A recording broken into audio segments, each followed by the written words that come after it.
Eh bien, bienvenue à tous dans l'hôpital ayurvédique de Meghoda, à quelques kilomètres de la capitale Colombo, où le docteur Ashoka, que l'on connaît déjà, nous accueille pour suivre et observer ses consultations. Donc il accueille beaucoup d'enfants avec des déformations du dos, notamment des scolioses, des kyphoses.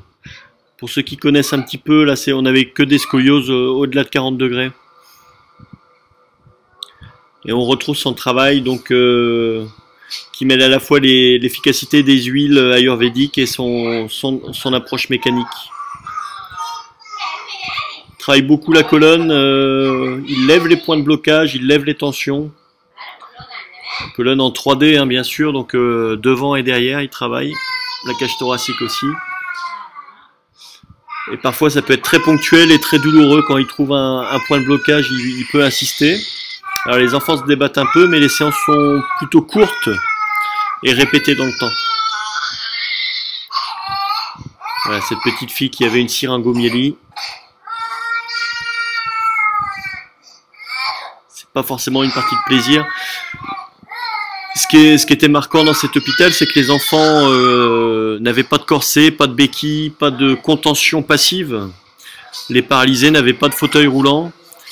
Et ça recoupe un peu avec son travail, c'est-à-dire qu'il cherche à libérer un maximum, à assouplir un maximum, et les enfants retrouvent par eux-mêmes leur équilibre. Ils sont extrêmement stimulés, c'est pour ça qu'il a des résultats.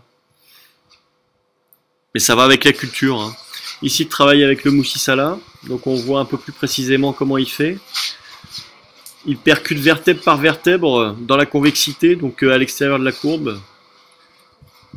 Et il percute les vertèbres une à une, comme pour les désolidariser les unes des autres, et éviter l'effet bloc, et éviter que la colonne ne se fige dans sa position de déformation.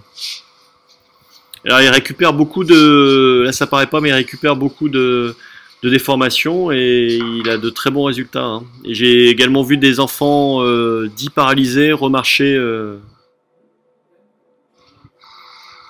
Donc on accueillait également des adultes, beaucoup de lombalgie, cervicalgie, ici une sciatique. Donc il a trouvé le point sur le long de la sciatique, donc là il est en train de travailler le point. Je lui ai montré assez rapidement ma vidéo pour lui montrer comment je travaillais. Il semblait intrigué et il m'a proposé assez rapidement de prendre en charge des patients, de lui montrer comment je travaillais. Donc je testais, il retestait, je travaillais, il retestait derrière pour voir ce qui avait changé. Et tout ça toujours dans la bonne humeur. C'est très agréable.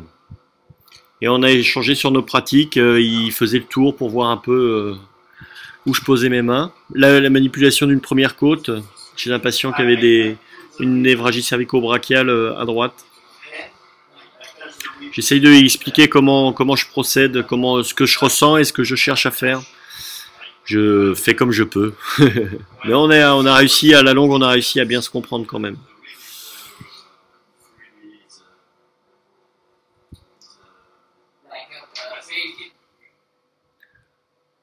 Là, la manipulation d'une deuxième cervicale chez un patient qui avait des maux de tête et des cervicalgies.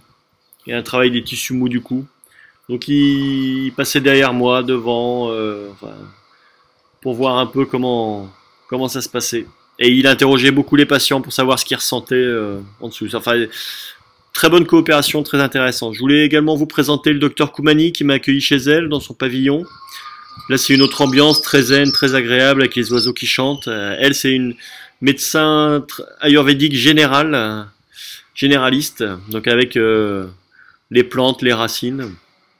Et j'ai eu énormément de réactions à la suite de ces séances. Les plantes sont très puissantes. Hein. Ici, le docteur Tony, qui lui mêle différentes médecines traditionnelles et qui les recoupe. Et ici, il m'a montré comment travailler avec les ventouses. Vous pouvez les retrouver dans le menu praticien.